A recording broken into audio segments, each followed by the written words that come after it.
Olá, boa noite a você. Eu sou Adalberto Piotto e seja bem-vindo ao Cenário Econômico pela TV Brasil, diretamente dos estúdios da B3, no centro da cidade de São Paulo. A produção de veículos aumenta e a exportação supera as vendas de 2005. Da comparação anual, outro avanço de produção e vendas, inclusive para o mercado doméstico. A previsão para o final do ano continua sendo de produção, exportação e vendas internas em alta. O Senado finalmente aprova o refis e o texto segue agora para a sanção presidencial. A negociação com o Congresso trouxe perdas na arrecadação para o governo, mas cortou benefícios de última hora a devedores que tinham sido negociados pela Câmara. A Bolsa de São Paulo chega a bater os 78 mil pontos hoje. Recuou, manteve a alta, mas fechou perto da estabilidade num dia de oscilação enorme, mas sempre positiva. O cenário econômico está no ar.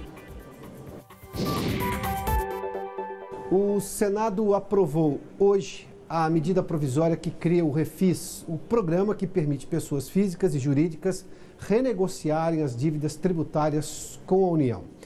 O destaque ficou com a retirada de benefícios concedidos a instituições religiosas. Vamos conversar com a repórter Mariana Jungmann, em Brasília, que tem mais detalhes dessa negociação que foi extensa no Congresso, com muita discussão na Câmara, mudança de proposta do governo, proposta mais ousada por parte do Congresso, enfim, agora tem o texto final aprovado pelo Senado. Mariana nos conta os detalhes aí. Mariana, boa noite a você, bem-vinda.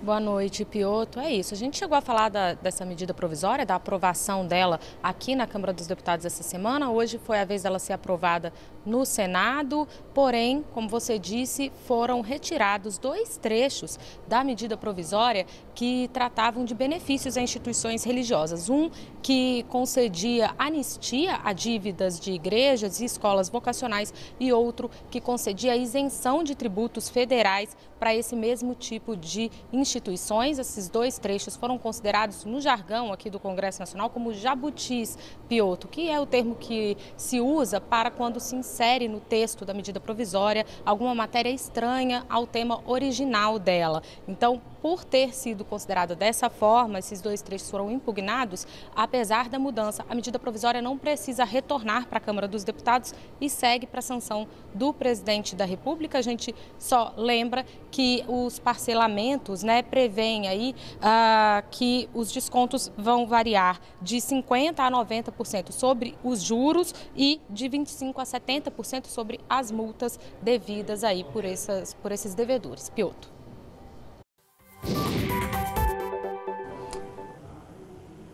Muito obrigado, Mariana. E o Dia das Crianças promete ser movimentado para o comércio, segundo uma pesquisa do Serviço de Proteção ao Crédito e da Confederação Nacional dos Dirigentes Lojistas. Lembrando que a data é a última festiva antes do Natal e serve de termômetro também para as vendas maiores que ocorrem no final do ano. Quem fala conosco sobre essa expectativa é a Vanessa Casalino, da redação da TV Brasil em São Paulo, que dá os detalhes de toda essa expectativa positiva do comércio. Vanessa, boa noite. Boa noite, Piotto. Boa noite a todos. A expectativa é de que a data movimente 9 bilhões e 700 milhões de reais. 75% dos brasileiros devem ir às compras. Agora, apesar disso, o gasto do consumidor deve ser comedido. Quase um terço dos entrevistados pretende gastar o mesmo valor que no ano passado. A intenção é de comprar presentes de, em média, R$ 190. A maioria diz que vai pagar à vista e comprar um único presente. E mesmo com a inflação mais baixa, a maior parte dos consumidores acha que os preços estão mais altos este ano do que em 2016. O Dia das Crianças é, como você disse, a última data comemorativa antes do Natal e, por isso, dá as primeiras impressões de como deve ser o desempenho das vendas no fim de ano. Para as entidades responsáveis pela pesquisa, essa boa expectativa para o 12 de outubro reforça a tendência de uma recuperação lenta e gradual da economia. A avaliação é de que os juros estão mais baixos, o mercado de trabalho está em leve recuperação e o consumo das famílias, aos poucos, está sendo reativado. Piotto.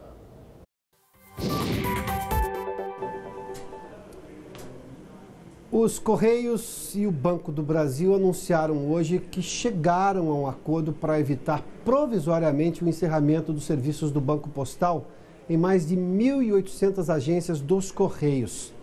O repórter Maurício de Almeida está no Rio de Janeiro e explica como foi esse acordo. Maurício, bem-vindo, boa noite. Olá, Piotr, boa noite. O Banco do Brasil anunciou que vai arcar com os custos de manutenção da segurança de 1.827 agências do Banco Postal.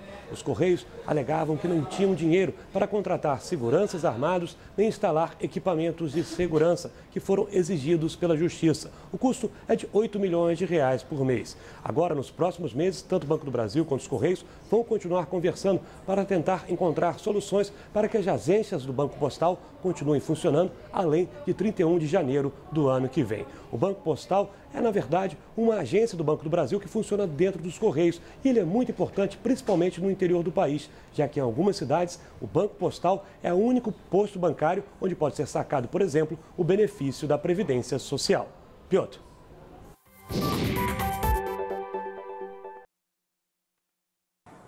E a produção de veículos no mês de setembro subiu na comparação com o ano passado, com o mesmo mês do ano passado.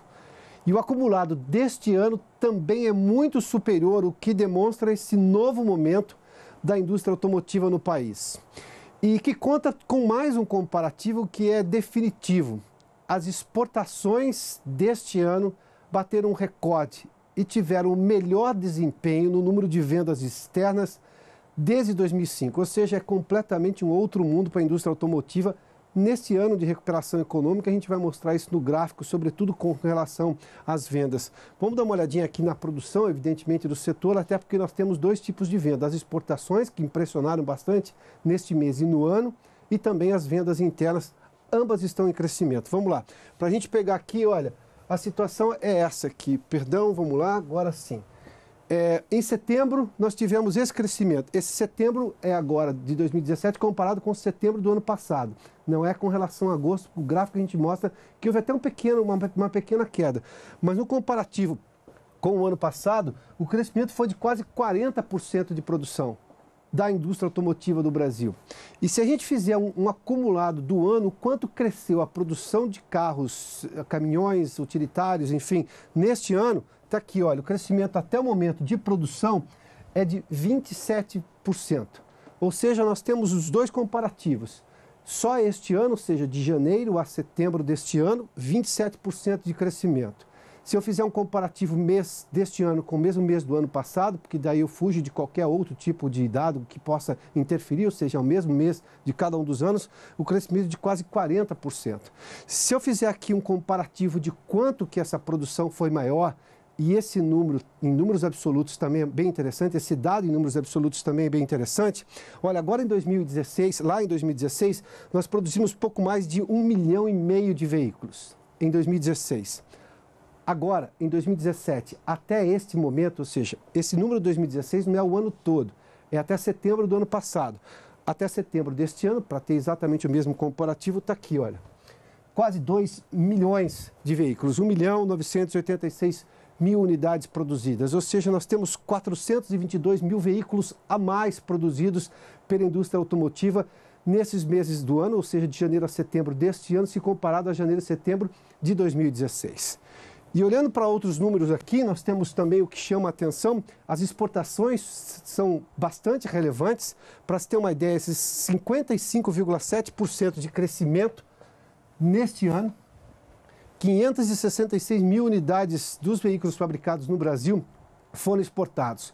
O dado de exportação é extremamente interessante porque nós começamos o ano com um problema de consumo interno, ou seja, a demanda interna estava baixa pelos fatos todos os quais nós já conversamos aqui, o desemprego, a desconfiança em relação à economia. Isso aí está mudando, a gente viu nos dados da FenaBrave, ou seja, houve um crescimento de vendas de veículos aqui no Brasil também. E as exportações são dois bons indicativos. Primeiro, eu tenho aceitação do produto brasileiro lá fora. Ou seja, as montadoras fabricam aqui, geram impostos aqui, mantêm os empregos aqui e vendo para lá. Ou seja, isso acaba favorecendo a economia por vários pontos de vista. 566 mil unidades. As vendas internas, olha, para você ter uma ideia, cresceram em setembro 24,5% e no ano, estou falando aqui de Brasil só, 7,4%. Por que cresceu 24%? Porque nós temos ali picos e vales durante o ano. E os empregos, esse é um detalhe, não só foram mantidos, como houve um pequeno crescimento de 1,3% nessa indústria automotiva durante este ano. Ou seja, são dados extremamente positivos. Falando sobre picos e vales, nós temos exatamente essa situação. Olha, Começamos lá, em outubro do ano passado, com 175 mil veículos produzidos.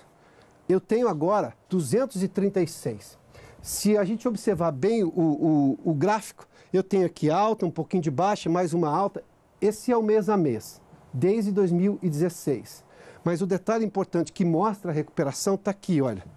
Se eu pegar este número aqui e for até este aqui, aqui eu tenho uma produção, aqui eu tenho outra produção, mas na média eu tenho um crescimento. A reta é ascendente na produção de veículos no Brasil.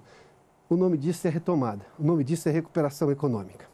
Bom, a gente vai voltar a falar um pouco mais daqui a pouco sobre esses dados da economia, desses vários dados de retomada da economia. Os números só ainda sobre a indústria automotiva foram revistos também para o final deste ano. A Anfavea espera que a produção de 2017 tenha um crescimento consolidado de 25%. As exportações devem subir 43%, ou seja, esse mercado externo continua bom para o produto brasileiro. E as vendas internas, pouco mais de 7%. Só que nesse último número, um detalhe, a FenaBrave, ou seja, a Federação das Revendedoras, espera um crescimento maior, ou seja, quase 10%, 9,6%. Ou seja, quem vende está imaginando que o mercado vai ser melhor do que quem produz. Ambas estão falando em números positivos, mas se a FenaBrave confirmar, ou seja, teremos uma produção maior também na indústria. Bom, a gente faz um rápido intervalo, a gente volta em instantes aqui com o cenário econômico, daqui a pouquinho, logo depois do intervalo. E já de volta ao estúdio do Centro de Operações da Bolsa, com os números do mercado financeiro. Aliás, hoje foi um dia interessante aqui na Bolsa. O Ibovespa chegou a bater os 78 mil pontos, superou inclusive 78.024 pontos. Mas recuou e fechou praticamente estável com uma leve alta. Vamos aos números ali. O Ibovespa, olha, encerrou na verdade com essa leve alta de 0,03% a 76.617 pontos. Chegou aos 78 mil porque Nova York, a Bolsa de Nova York também subiu bastante. A Bolsa de Madrid na Europa subiu e no Brasil há uma possibilidade dos juros terminar a taxa Selic a 6,5% e essa foi a grande notícia no mercado brasileiro. O dólar comercial em alta e aqui tem um pouco de especulação e uma preocupação com a questão política do país, a 0,67% de alta, R$ 3,15 o dólar comercial. Nos anos 90, um movimento pela qualidade dos serviços e produtos tomou conta das empresas. À época, qualidade total era o objetivo número 1 das empresas. Surgiram os programas de qualidade ISO para vários setores e áreas. Era um selo de garantia. Mas entregar um produto de qualidade pode não ser mais suficiente para que as empresas respondam às novas demandas da sociedade no século XXI. Ter uma produção e atuação que tenham compromissos com o meio ambiente, a governança responsável com elevada transparência, ou seja, ter um negócio sustentável sob o mais amplo dos sentidos, é o que fará uma empresa se destacar e inclusive ser lucrativa no futuro. Isso porque há fundos de investimento, sobretudo estrangeiros, que só investem seus recursos em empresas que façam parte de índices de sustentabilidade, como o que a B3, a Bolsa de São Paulo, tem hoje e é referência para investimentos de fundos comprometidos com empresas, com o que chamam de empresas do século XXI. No entanto, das 443 empresas listadas na Bolsa em São Paulo, apenas 34 fazem parte do índice de sustentabilidade. Eu conversei com Sônia Favaretto, diretora de sustentabilidade da B3, a Bolsa de Valores de São Paulo, sobre este assunto. Acompanhe.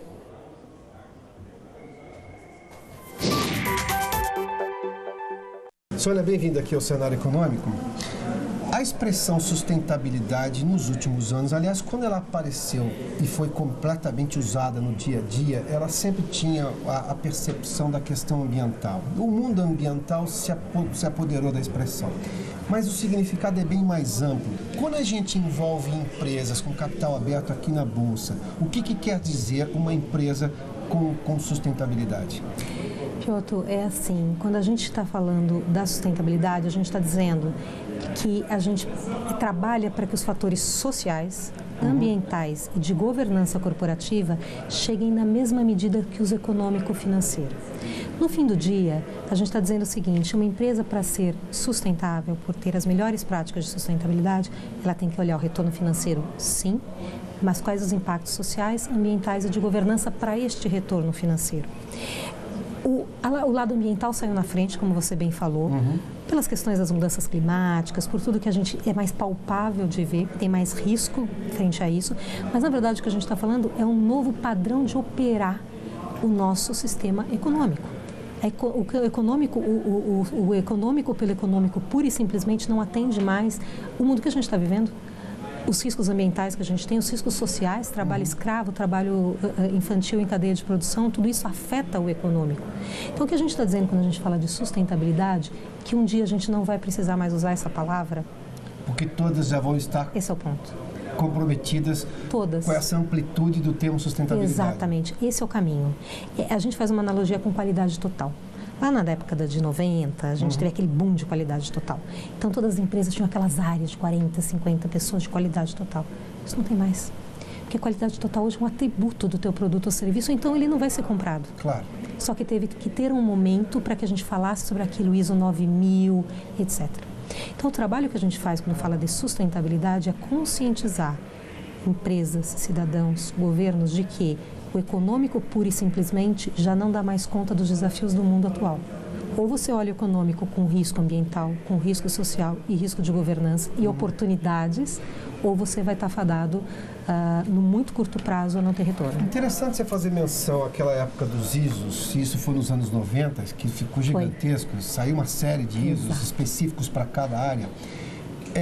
O que nós estamos tendo agora com relação à sustentabilidade é o segundo passo. Obviamente ninguém quer comprar um produto defeituoso, um produto que tenha um problema que poderia oferecer um risco à saúde, ou seja, isso tudo foi tratado lá. Exato. Isso é natural hoje. Na concepção do empresário, ele tem que entregar um produto bom. Exato. Mas ainda na concepção geral das empresas, elas não têm que estar comprometidas com sustentabilidade em todo o aspecto da expressão. Ainda não.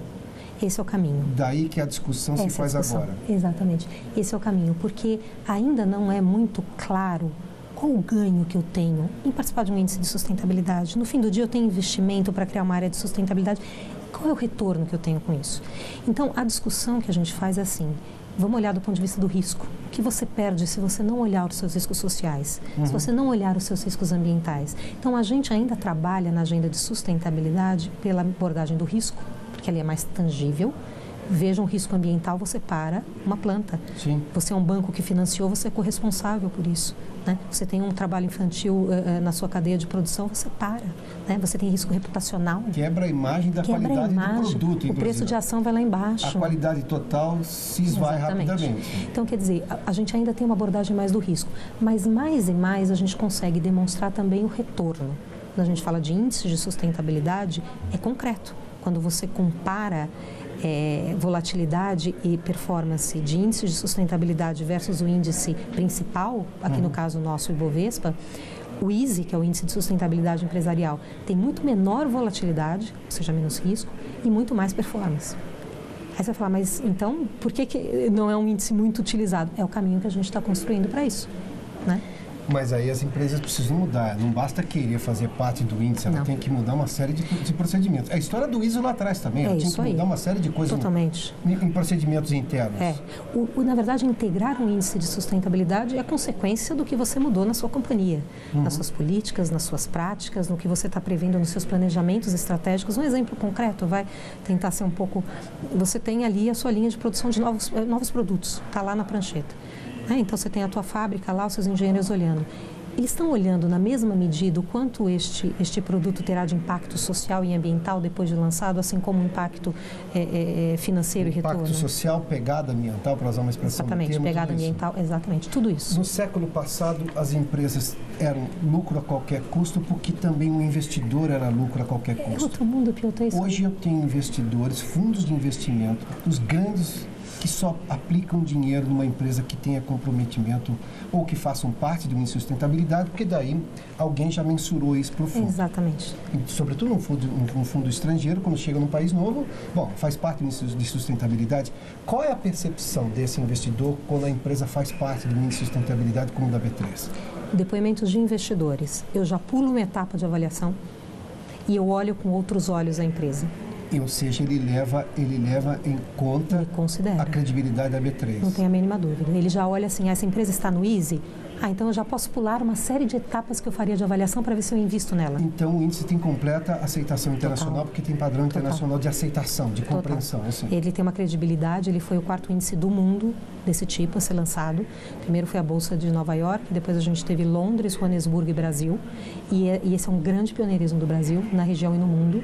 Então ele é um índice consolidado e o investidor o considera. Né? Então, isso é palpável. E eu considero por quê, né, Piotr? Porque é bacana, a reputação... Não, é porque é negócio. Uma empresa que olha os seus riscos sociais e ambientais, ela está garantindo mais longevidade, melhor retorno ao acionista. Então, é uma lógica de negócio. E se é uma empresa de capital aberta, se ela não é, ela já não tem o dinheiro desses fundos, até porque alguns têm prerrogativas, se a empresa não tiver no índice de sustentabilidade, não pode aplicar o dinheiro. Mais e mais há fundos com esse screening negativo, né? Quer dizer, se não está, eu não vou direcionar o meu recurso. Já há isso, né? Por quê? Porque a premissa do meu fundo é aplicar nestas companhias. Se ela não faz parte de um índice de sustentabilidade, ela não vai fazer parte do meu portfólio, mais e mais. Agora, tem uma discussão muito interessante que está vindo aí, que é o dever fiduciário. Porque esses fundos têm dever fiduciário, os gestores desses fundos, sob o patrimônio. E eles têm que seguir coisas, né?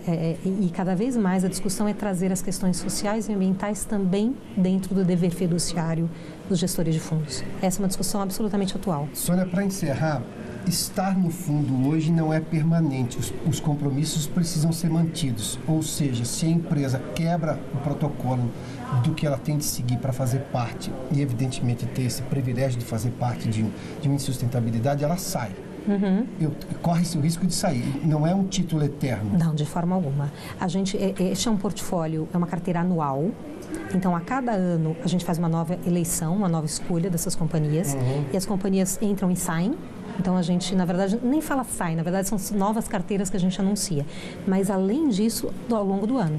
Se eu tiver uma crise, a gente tem uma gestão de crises, a gente faz o acompanhamento dessas companhias, tudo que sai na imprensa, a gente avalia e tem uma forma de interação com as empresas, dependendo do nível de crise que ela está passando, leve, média, grave ou gravíssima.